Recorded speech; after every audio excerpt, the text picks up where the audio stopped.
আসসালামু আলাইকুম। এখন শুনবেন সংবাদ শিরোনাম। উপজেলা পর্যায়ে যাচ্ছে ভোটের সরঞ্জাম, টহল জোরদারের পাশাপাশি ঝুঁকিপূর্ণ কেন্দ্র ঘিরে বিশেষ নিরাপত্তা। পরিবেশ নিয়ে টিআইবির অসন্তোষ।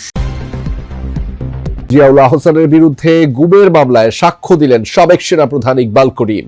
বললেন দুর্নীতিগ্রস্ত কর্মকর্তাদের নিরাপদ। শেষ সময়ে সারা দেশে প্রার্থীদের জমজমাট নির্বাচনী প্রচার। উপজেলা পর্যায়ে পাঠানো হচ্ছে ভোটের সরঞ্জাম।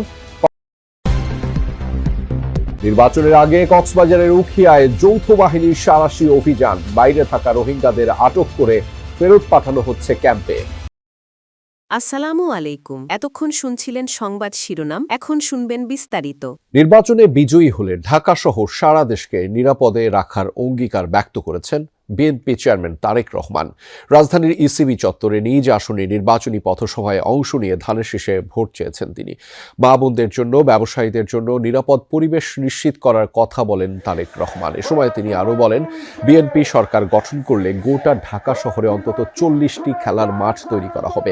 ইসিবি চত্বর থেকে জসিমউদ্দিন পর্যন্ত 60 ফিট রাস্তা প্রশস্ত করার আশ্বাস দিয়েছেন তিনি। ধানের শীষের পক্ষে 12 ফেব্রুয়ারি নির্বাচনে ভোট দিয়ে কাজ করার সুযোগ দিতে রাজধানীবাসীর প্রতি আহ্বান জানিয়েছেন তারেক রহমান। রূপান্তরিত করতে চাই, নিরাপদ শহরে পরিণত করতে চাই, যেই শহরে মা বোনেরা নিরাপদে নিশ্চিন্তে যে কোনো সময়, দিনের যে কোনো সময় হাঁটতে পারবেন, যেই শহরে মানুষ নিরাপদে বসবাস করতে পারবে, ব্যবসা বাণিজ্য চাকরি বাকরি করতে পারবে। প্রিয় ভাই বোনেরা, আমরা একটি সুন্দর শহর গড়ে তুলতে চাই। ঢাকা 16 সংসদীয় আসনে পল্লবীর পথসভায় যোগ দেন বিএনপি চেয়ারম্যান তারেক রহমান। বলেন, ভোটের অধিকার প্রতিষ্ঠার জন্যই জুলাই অভ্যুত্থান ও গেল 16 বছর বহু মানুষ জীবন দিয়েছে। যে ভোটাধিকার আদায়ের জন্য মানুষ জীবন দিয়েছে, সেই অধিকার আদায় করে মানুষের সমস্যার সমাধান করতে হবে। বলেন, বিএনপি ইশতেহারে যাবতীয় পরিকল্পনা তুলে ধরেছে। দুর্নীতির লাগাম টেনে ধরতে না পারলে জনগণের উন্নয়ন সম্ভব নয়। যে কোনো মূল্যে দুর্নীতি ও আইন শৃঙ্খলা পরিস্থিতি নিয়ন্ত্রণ করা হবে। যে কোনো মূল্যে আমাদের যত পরিকল্পনা আমরা করেছি সেগুলোকে বাস্তবায়নের জন্য, সেগুলোর সুফল যাতে জনগণের ঘরে পৌঁছতে পারে, তার জন্য আমরা দুর্নীতি এবং আইন শৃঙ্খলা রক্ষা যে কোনো মূল্যে জনগণের জন্য, এই দেশের জন্য আমরা নিশ্চিত করব। এটি আমাদের সর্বোচ্চ সিদ্ধান্ত। আমাদের দর্শক, রাজধানীর মিরপুর 10-এ নির্বাচনী পথসভায় অংশ নেবেন বিএনপি চেয়ারম্যান তারেক রহমান। সেখানে আছেন সহকর্মী আরেফিন শাকিল। তার মাধ্যমে জানাবো সেখানকার পরিস্থিতি এবং কি ঘটছে মূলত সেখানে। আরেফিন, তারেক রহমানের পথসভায় এই মুহূর্তে কেমন জনসমাগম দেখছেন? এলাকার প্রার্থী ও ভোটাররা মূলত কি বলছেন? নিশ্চয়ই তাদের সাথেও আপনার কথা হয়েছে। ভোটারদের অপেক্ষা তারেক রহমানকে দেখার জন্য। ভোটাররা অপেক্ষা করছেন তারেক রহমান কখন আসেন তার বক্তব্য শোনার জন্য, এই অঞ্চলের তারেক রহমানের প্রতিশ্রুতি জানার জন্য এবং তাদের যে প্রত্যাশা, সেই প্রত্যাশা তারেক রহমানের কাছে পৌঁছানোর। এখন মূলত যে আদর্শ স্কুল মাঠ, সেই স্কুল মাঠে কিন্তু অনেকটাই তিল ধারণের ঠাঁই নেই। এই একেবারেই পুরো মাঠটা কানাকানে পরিপূর্ণ। একেবারেই কাফরুলের মিরপুরের মানুষ তারেক রহমানকে এক নজর দেখার জন্য তারা এখানে হাজির হয়েছেন এবং এখন মূলত বিএনপির বিভিন্ন পর্যায়ের নেতাকর্মীরা তারা বক্তব্য রাখছেন এবং এই মিরপুরে বিএনপির অবদান, এই মিরপুরের বিএনপি চেয়ারপারসন যখন ক্ষমতায় ছিলেন, বিএনপি যখন ক্ষমতা ছিল, এই মিরপুরের আবাসন থেকে শুরু করে মিরপুরের রাস্তাঘাট, অবকাঠামো বেশিরভাগই বিএনপি সরকারের আমলে করা। সেই স্মৃতিচারণ যেমন তারা করছেন, তেমনি আগামী দিনে এই মিরপুরের জন্য নাগরিক যে সংকট রয়েছে, যে সমস্যা রয়েছে, সেই সমস্যা সমাধানের দাবি তারা তুলছেন। তারা বলছেন যে এখানকার রাস্তাগুলো এখনো অনেক জনসংখ্যার তুলনায় বা যানজটের কারণে অনেকগুলো ছোট এবং সেই জায়গাগুলো যেন বড় করা হয়, কমিউনিটি সেন্টার করা হয়, খেলার মাঠ করা হয়। এই যে নাগরিক যে দাবি রয়েছে, সেই দাবিগুলো তারা জানাচ্ছেন। আপনি হয়তো ছবিতে দেখতে পাচ্ছেন পুরো মাঠ একেবারে কানাকানে পরিপূর্ণ মানুষের উপস্থিতির মাধ্যমে। এবং শফিকুল ইসলাম মিল্টন, তিনি আসনে বিএনপির নমিনেশন পেয়েছেন, ধানের শীষে নির্বাচন করছেন। তার প্রতিপক্ষ হিসেবে নির্বাচন করছেন জামায়াতের আমির ডাক্তার শফিকুল ইসলাম।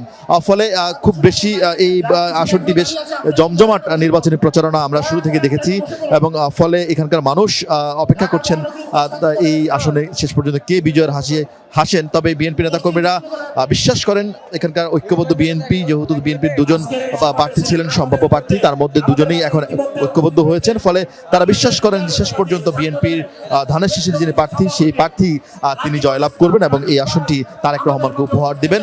এবং এই আসনটিতে 12 ফেব্রুয়ারি যেহেতু নির্বাচন আগ মুহূর্তে নানান ধরনের নির্বাচনের অপকৌশল, ইঞ্জিনিয়ারিং কথা শোনা যায়, সেই জায়গা যেন না হয় বেশি ঠেকানোর জন্য ভোটারদের একটি দাবি রয়েছে বিএনপি প্রার্থীর কাছে। তারা বলছেন যে একেবারে ফজরের পর থেকেই তারা এই কেন্দ্র পাহারা দিবেন এবং বিজয় ছিনিয়ে আনবেন শেষ পর্যন্ত। সব মিলিয়ে খানিক বাদে তারেক রহমান আসবেন, তারেক রহমানের বক্তব্যে বাকিটা জানা যাবে। রেজা, নিশ্চয়ই সেই সবশেষ তথ্যগুলো আপনার মাধ্যমে দর্শকদেরকে জানিয়ে দিতে পারবো। ধন্যবাদ আরেফিন আমাদের সাথে যুক্ত হওয়ার জন্য। গেল 15 বছর যারা কোথাও ছিলেন না তারাই ফিরে মামলা বাণিজ্য করছে। সকালে রাজধানীতে 11 দলীয় ঐক্যের জনসভায় এই মন্তব্য করেন জামায়াতের আমির ডাক্তার শফিকুর রহমান। বলেন 10 টাকা চালের আশ্বাসের মতোই ভুয়া বিএনপির ফ্যামিলি কার্ড। জামায়াতের আমির বলেন মিথ্যা আশ্বাস নয়, ক্ষমতায় গেলে জনগণের সম্পদ ও ইজ্জতের পাহারাদার হবে জামায়াত। মন্ত্রী হিসেবে নাহিদ ইসলামকে দায়িত্ব দেওয়ার প্রতিশ্রুতিও দেন তিনি। প্রচারের শেষ সময়ে 11 দলীয় ঐক্যজোটের আয়োজনে ছিল ঢাকা 11 আসনে নির্বাচনী জনসভা, যেখানে এই জোটের প্রার্থী এনসিপির আহ্বায়ক নাহিদ ইসলাম। জনসভায় যোগ দেন জামায়াতের আমির ডাক্তার শফিকুর রহমান। সকাল 9টার পর বাড্ডার ডিআইটি প্রজেক্ট খেলার মাঠে শুরু হয় কর্মসূচি। নির্ধারিত সময়ের আগেই কানায় কানায় পূর্ণ জনসভাস্থল। নারীদের উপস্থিতিও ছিল চোখে পড়ার মতো। সভায় বক্তব্য রাখেন শরীফ ওসমান হাদির বোন। দেশের জন্য আর কোনো হাদিকে যেন জীবন দিতে না হয় সে আহ্বান জানান তিনি। আমরা কি এই হত্যা আরো চেয়েছি? আমরা হত্যা বন্ধ করতে যদি চাই তবে কি করতে হবে আমাদের? সেটাই হলো এখানে নাহিদ ইসলামকে জয়যুক্ত করতে হবে।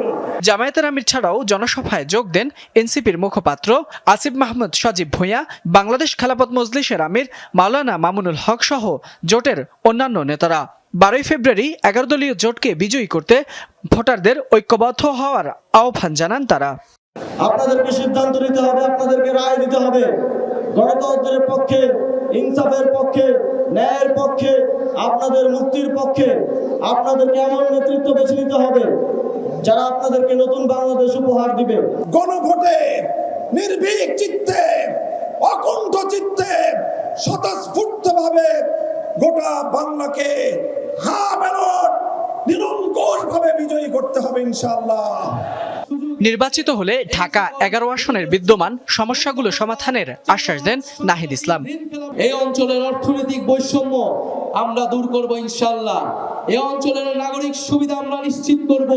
যে সকল মানুষ ভূমি হারিয়েছে তাদের ভূমি আমরা ফিরিয়ে দেওয়ার ব্যবস্থা করব, নতুবা তাদেরকে আমরা ন্যায্য মূল্য পাইয়ে দেওয়ার ব্যবস্থা করব। এই ভূমিদস্যুদের সিন্ডিকেট ঢাকা 11 থেকে আমরা চিরতরে নির্মূল করব ইনশাআল্লাহ। প্রধান অতিথির বক্তব্যে জামায়াতের আমির ডাক্তার শফিকুর রহমান বলেন 10 টাকা চালের আশ্বাসের মতোই ভুয়া বিএনপির ফ্যামিলি কার্ড। 10 টাকা শেয়ার দরে চাল